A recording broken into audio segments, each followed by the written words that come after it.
about in glorification, remembrances, audience, prayers, hearing and worship can at once cleanse the effects of all sins of the performer. Paul. The sublime form of religious performances to free oneself from all reactions of sins is suggested herein by the greatest authority, Sri Sukadeva Goswami. Kirtana, or glorifying the Lord, can be performed in very many ways, such as remembering, visiting temples to see the deities, offering prayers in front of the Lord, and hearing recitations of glorification of the Lord, as they are mentioned in the Srimad Bhagavatam or in the Bhagavad Gita. Kirtanam can be performed both by singing the glories of the Lord in accompaniment with melodious music, and by recitation of scriptures like Srimad Bhagavatam or Bhagavad Gita. Devotees need not be disappointed in the physical absence of the Lord, though they may think of not being associated with Him. The devotional process of chanting, hearing, remembering, etc., either all or some of them, or even one of them, can give us the desired result of associating with the Lord by discharging the transcendental loving service of the Lord in the above manner. Even the very sound of the holy name of Lord Krishna or Rama can at once surcharge the atmosphere spiritually. We must know definitely that the Lord is present wherever such pure transcendental service is performed, and thus the performer of offenceless kirtanam has positive association with the Lord. Similarly, remembrance and prayers can also give us the desired result if they are properly done under expert guidance. One should not concoct forms of devotional service. One may worship the form of the Lord in a temple, or one may impersonally offer the Lord devotional prayers in a mosque or a church. One is sure to get free from the reactions of sins, provided one is very carefully about not committing sins willingly in expectation of getting free from the reactions of sins by worshipping in the temple or by offering prayers in the church. This mentality of committing sins willfully on the strength of devotional service is called Namno Baladhyasya Prabhu, and it is the greatest offence in the discharge of devotional service. Hearing therefore is essential in order to keep oneself strictly on guard against such pitfalls of sins, and in order to give special stress to the hearing process. The Goswamis invokes all auspicious fortune in this matter. Om Magyam Dimrandasya Janandrya Salakaya Chakshun Vinitam Ashmai Shri Gurave Namaha. And this verse is describing the different processes of devotional service, and because we should be here, there's 9 processes of devotional service: hearing, chanting, remembering the Lord, serving the Lord, offering obeisances, remembering the Lord, serving the deity, surrendering oneself completely. So as Prabhupada mentions here, we can, just by these processes of bhakti, these processes of devotional service, we can actually penetrate into the presence of the Lord and directly associate with Him. And in the Bhagavatam mentioned, just by hearing Srimad Bhagavatam, it destroys complexities of material illusion, and one develops genuine attachment for the Lord just by connecting with the Lord, hearing His pastimes, chanting His holy name. And from this attachment, one gradually develops genuine love for the Supreme Lord. And as I mentioned here, it gets free from all one's sinful reactions, the sinful reactions of our past activities. And of course, Prabhupada does mention in different places how this is Lord Chaitanya's non-sectarian movement. That when he tells people to chant the names of the Lord, it's mentioned in this verse, the people, the Buddhists can chant the names of Buddha, the Muslims can chant the names of Allah, the Christians can chant the names of Christ, or the Hindus can chant the names of Narayan or Krishna or Rama. And the holy name it's free for everyone. And but as mentioned here, Prabhupada said, one should not counteract, one should not go to the temple or the church and think that one can counteract one's sinful activities by this chanting. Some people say that, we meet many Christians, who tell us this, that, it's okay. You can just go on sinning, and because Jesus died on the cross, we just got to believe in him and you're forgiven. It's all on Jesus' credit card. So this chanting is so amazing and so auspicious. And a lot of people ask us, when they ask us, when and where did this chanting all start? Where did it all begin? And we explain to them that history recalls there was a massive spiritual revolution that took place in India 500 years ago, and it was centered around this chanting of the Lord's holy name, this Hare Krishna Mahamantra. And it was Lord Chaitanya Mahaprabhu, known as the Golden Avatar. He travelled all over India, from the mountains to the oceans. He turned this congregational chanting into a mass movement. And it was seen, there was hundreds and thousands of people chanting ecstatically through the towns and streets and villages. They caught up in this incredible tidal wave of ecstatic emotion. And of course, we know it was Srila Prabhupada specifically who brought this chanting to the modern world. He left India in 1965. He came to America. He opened his first temple in New York City. And he began teaching people about the importance of awakening their love for the Supreme Lord by chanting his holy name. And Prabhupada, he traveled the whole world. He traveled the whole world 14 times in 12 years. He opened more than 100 centers. He wrote 60 books. He initiated more than 4,000 disciples. And actually he fulfilled an ancient prediction that was made 5,000 years ago, that one day this Hare Krishna mantra would be chanted in every town and village of the world. Now we see that everywhere you go, people are these devotees. Even the Harinam Ruchi, they go even to they went across to even the Pacific Islands, like Samoa and all these places, and they chanted, they did Harinam.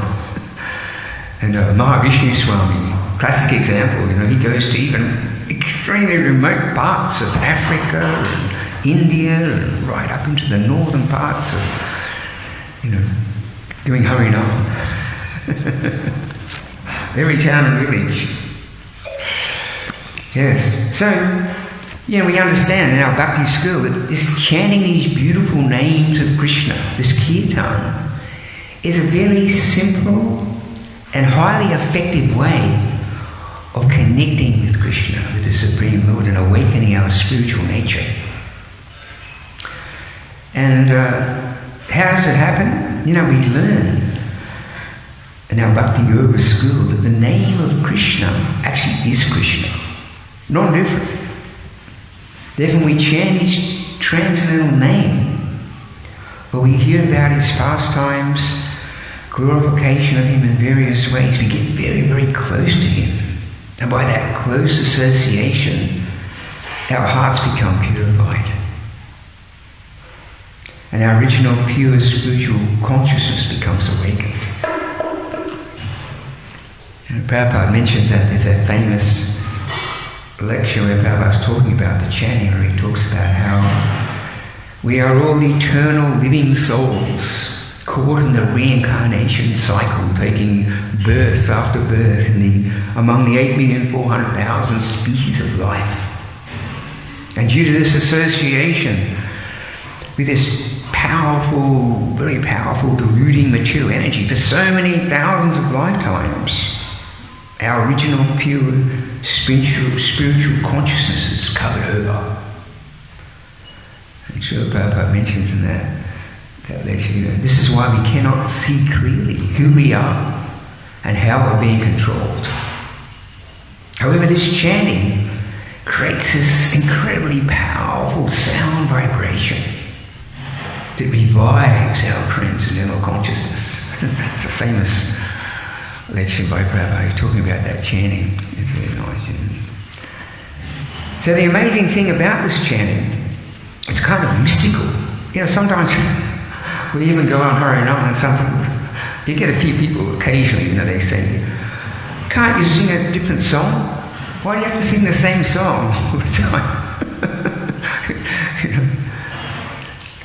And we sometimes we explain to them, this chanting of Hare Krishna, it always remains fresh and new. We find that we can go on chanting the same mantra day after day, or month after month, year after year. And it never loses its sweetness, it never gets stale or hackneyed. Rather, we find the more we chant, the more our hearts become purified, and our taste for chanting goes on increasing more and more, giving us the greatest pleasure. It becomes like a stream of sweet nectar. As I said by Haridas Thakur, the Harinam Chintamani, it comes like a stream of sweet nectar. We don't want to give up the chanting, we just want to keep chanting more and more and more. But sometimes, we've got to end the kirtan and other things have got to happen. So why is this? It's because it's not a material sound vibration, it's a spiritual sound that comes from the spiritual world. And, we see this Maha Mantra, even though there's, throughout this world, throughout this universe, we find so many prayers, we find so many hymns, so many, sacred songs, you could say, or scriptural verses, that have been handed down through time. But our Vedic scriptures, they tell us, out of all these prayers and mantras and songs, this Hare Krishna mantra, it is the most powerful. Because it not only has the power to purify our consciousness and change our consciousness from material consciousness to spiritual consciousness, it has the power to awaken our original pure love for the Supreme Lord. No other mantra has that power. This is a special mercy of Chaitanya Mahaprabhu, that he's given us this amazing Premanam Sankirtan. Galoka Premanama Harinam Sankirtan. It is not ordinary chanting. It's very special chanting. It's been imported from the spiritual world. And it's actually I was reading it, it said that it is the chanting of Srimati Radharani and the gopis when they're feeling intense separation from Krishna. And it's saturated with Radharani's pure love.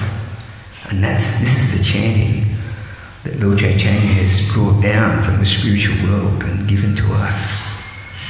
It's Galoka Premanama Harinam. It's the name that gives pure love for Krishna. That's very special.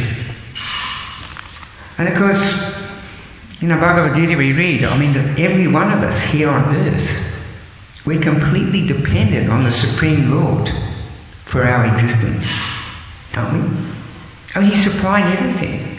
Our air to breathe, water to drink, food to eat, the sun for our heat and light. Everything we require for our maintenance and survival is being given to us by the Supreme Lord. So the question is, how can we show our appreciation? How can we show our gratitude for these precious gifts of life and continue to receive them? So in the Bhagavad Gita, Krishna tells us we can show our gratitude in this particular age of Kali simply by chanting His holy name. We can, just by chanting His holy name, we can please Him. And of course, we should try and utilize these gifts in His loving devotional service to Him. Because in previous ages they performed different yagyas and deity worship and meditation on the super soul within the heart, different processes. But in this age, the yagya is the chanting of the holy names of the Lord. And it's such a simple and sublime process. It is said that actually to achieve the highest perfectional stage of any type of yoga system or religious system, it can take many, many lifetimes to achieve perfection. You know, working your way up the yoga ladder.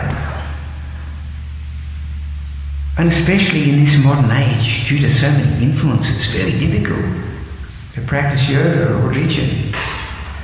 Therefore, Krishna very mercifully came as Lord Chaitanya and to teach us this very simple and sublime process, an effective, very highly effective process for self-realization that anyone and everyone can easily follow. Chanting the holy names of the Lord, feasting on Krishna Prasadam, hearing some transcendental topics about the Lord. And anyone who follows this process, under the guidance, this very simple process that anyone and everyone can follow, anyone who does that under the guidance of a bona fide spiritual master can attain perfection, not in thousands of lifetimes, but in this one very lifetime. So it's very, very special, this chanting that we've been given.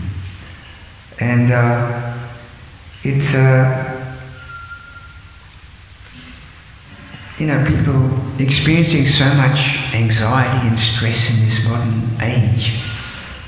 But we see this pure holy names of Krishna, they produce this sound, like transcendental sound vibration that carries us to an atmosphere which is very peaceful and very happy.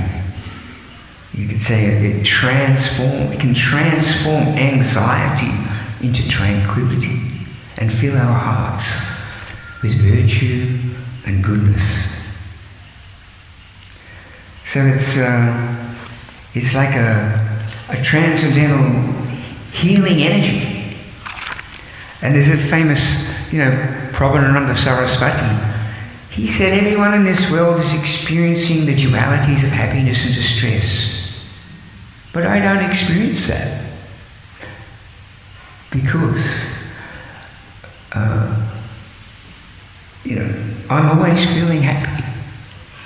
And how is that? Why is he saying that?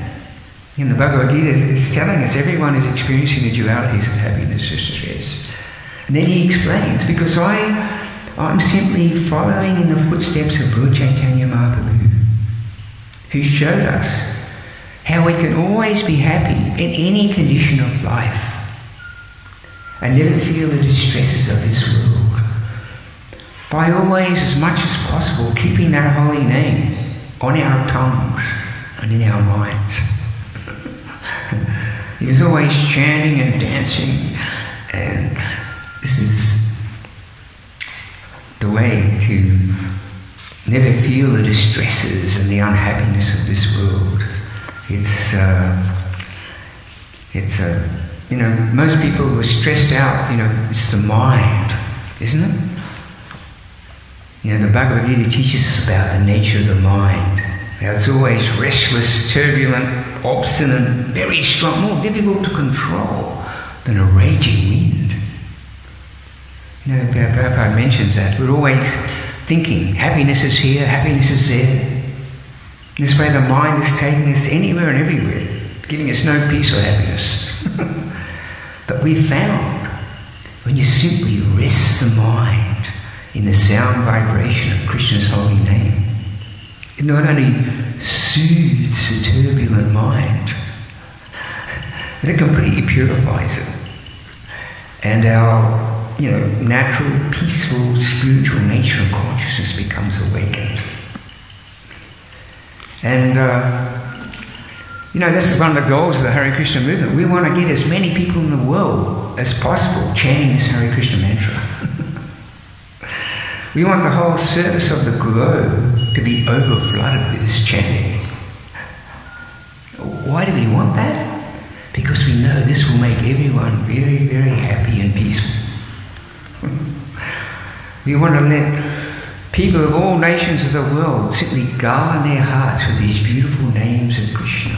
Because this alone will pacify everyone's mind, purify everyone's heart. This is the common platform which can which will really re-establish peace and harmony in the world. Everyone will derive the greatest benefit from this chanting, especially by awakening their love for Krishna. And the amazing thing, even in many yoga schools now, we see people they really getting into this kirtan has become very popular. Not only because people are feeling this happiness and this kind of peacefulness within themselves and even enlightenment, but it's the unity that it creates. It's the unity. When we all come together, when we put Krishna in the center, and we all come together and chant, this amazing things happen. We all become unified as loving brothers and sisters. Even people in a public forum, people may have different philosophies, they may have different ideologies, they may be from different countries or have different bodies or different philosophies. But when they put Krishna in the center and we all come together and chant for Krishna's pleasure, we all become united and all our differences disappear. This is the amazing thing about chanting. It's a process which can bring the whole world together to live in peace and harmony.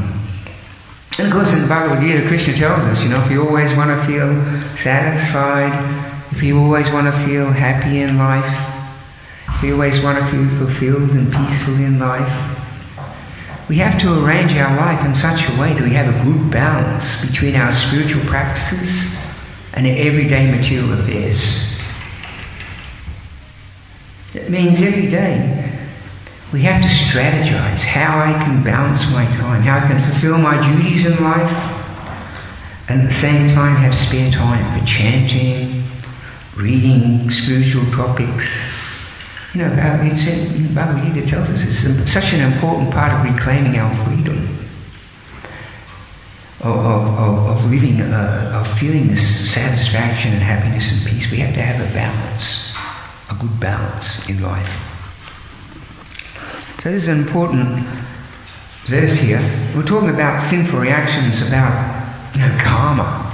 I think a lot of people know about karma. In Bhagavad Gita, Krishna tells us those persons who execute their duties according to my injunctions and who follow these teachings faithfully, without envy, become free from the bondage of fruitive activities. So yes, it's Krishna explains how there's certain universal laws and principles which govern this universe that hold us responsible for our actions. And this wisdom allows us to understand how to live in harmony with these universal laws, with these principles, and avoid accruing negative bad karma or future suffering. And of course this Bhakti Yoga, this Krishna consciousness activity, devotional service is a practice that takes us beyond karma and its effects. So bhakti is based on living in harmony with nature, living in harmony with the universe, living in harmony with the Supreme Lord, and living in harmony with each other. The world at the present time is seeing, just going to the Bhakti Center, people especially the Indian devotees, or people living in Australia, they're really feeling bad about all these things that are going on in India. How people are suffering there so much, many people are dying, even loved ones, family members. The world, in this world at the present time, if you look at it, I was watching SBS News last night. Practically every corner of the world, there's wars going on, people rioting in different countries, France, wherever the whole news coverage is just about, chaos that's going on in the world at the moment. We don't even know what's going on here in Australia. It's we're in another world here, another planet, compared to the rest of the world, what's happening. So we see, a lot more tension going on now than for years. Not only political and economic tension, but nature's coming up with some pretty intense outbursts. We have had tsunamis, floods, fires, cyclones, earthquakes, volcanoes, droughts, diseases, fires. And these horrible diseases, traveling. Not such a peaceful time. It's a pretty turbulent time, actually. And we're all fastening our seatbelts and we're hoping everything's going to be okay. So many people have suffered and are still suffering as a result of such, upheavals. It's incredible. So this is one topic which has been debated over millenniums, is why do bad things happen to even good people if God is all good? Why does he allow for an apparent injustice or pain to come to innocent people?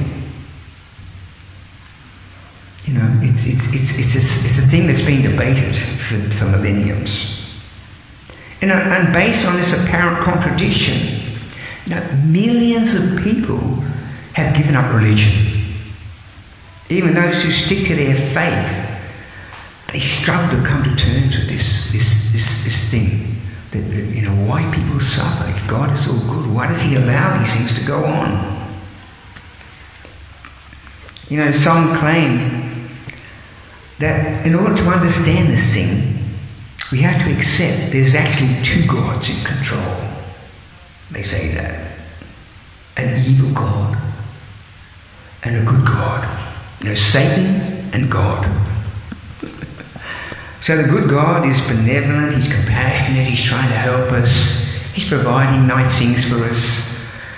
And the evil God is promoting so much injustice and cruelty and suffering. So they've concluded that the conflict or the competition between the good God and the evil God is really, that's just what existence is all about. And there's another theory. This Jewish rabbi, he was very attached to his son, and his son got this incurable disease. And he was thinking, how much the Jews have suffered in these wars.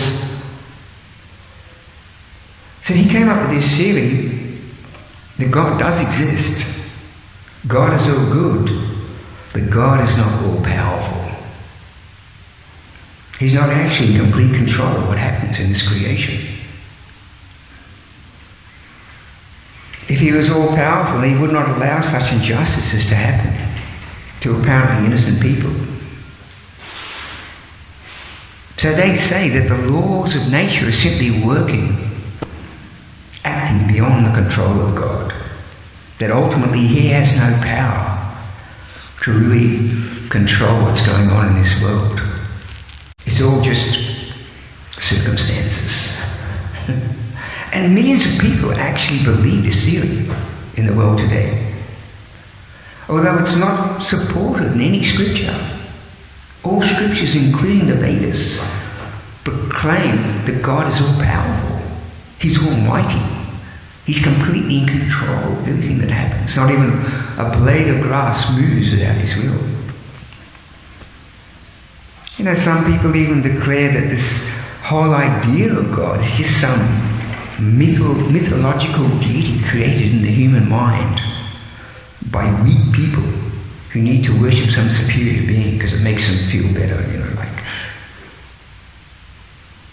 Or some people even declare that God is just some remote functionary.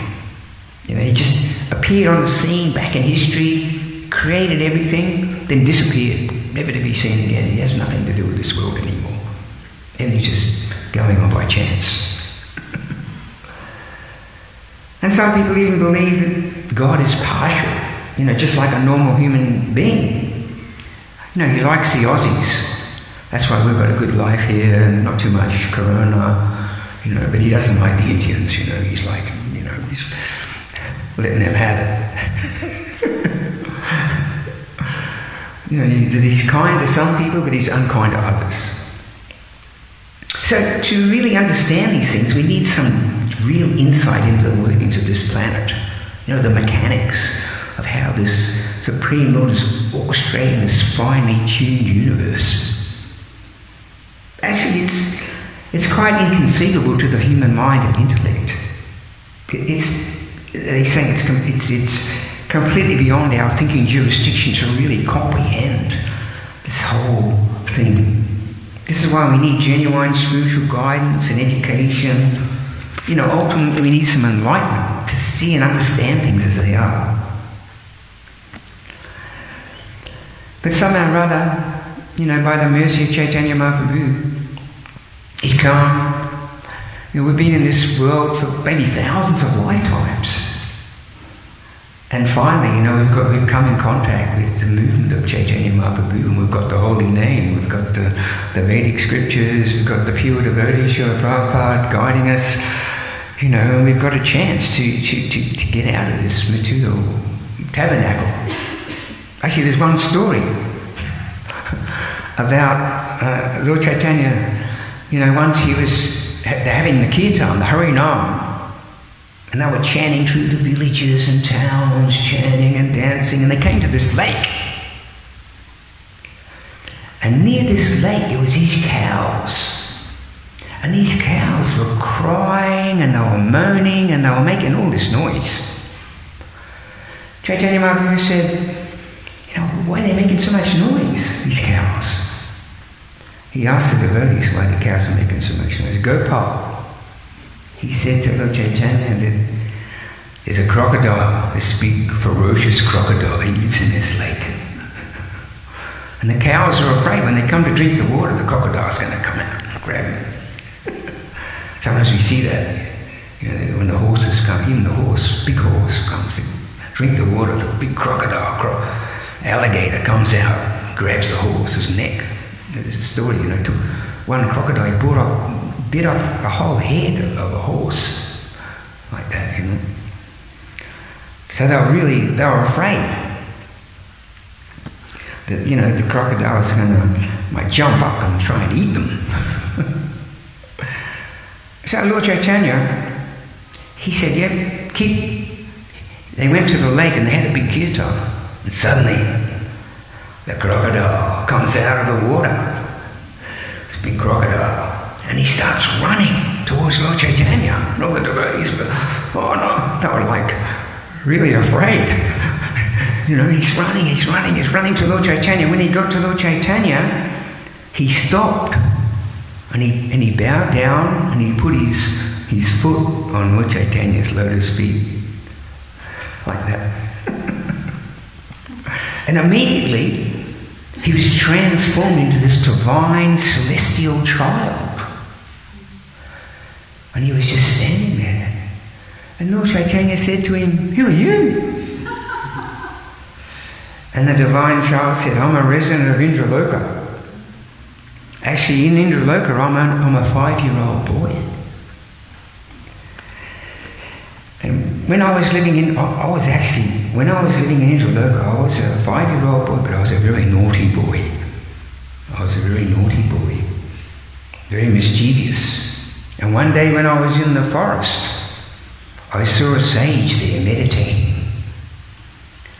So because I was a naughty boy, I went up there and I cut off all his hair. But I didn't know that that sage was Devasa Muni. Devasa Muni gets very angry. He's got that reputation. So when he woke up, he noticed, someone's cut my hair. Immediately became very angry and he cursed. This boy was telling Lord Chaitanya, he cursed me to become a crocodile because I like cutting things. But when I heard about this curse, I told him, I'm sorry, I didn't mean it. I was just being a playful child. Please don't curse me, I don't want to be a crocodile. I don't want to go back down to planet Earth.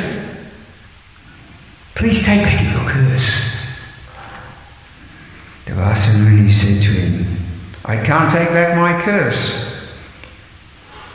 But since you're just a child, okay, I'll give you a special benediction. You'll be a crocodile until the Kali Yuga comes.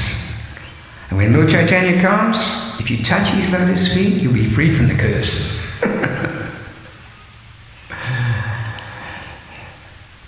So thus this boy was saying, I've been waiting here for thousands and thousands of years in this crocodile body, waiting for you to come. And liberate me from this crocodile body. So while he was talking to Chaitanya, suddenly the boy's parents came. They came down in one of their celestial aeroplanes, right? They landed there from Indraloka. And they started chastising this boy, you naughty boy, why are you giving people so much trouble? The whole time on earth, it's just been like 1 year or a few years on Indraloka, different time dimension. So the boy, he thanked Lord Chaitanya, he offered his obeisances, he climbed onto the celestial aeroplane and they took him back to Indraloka.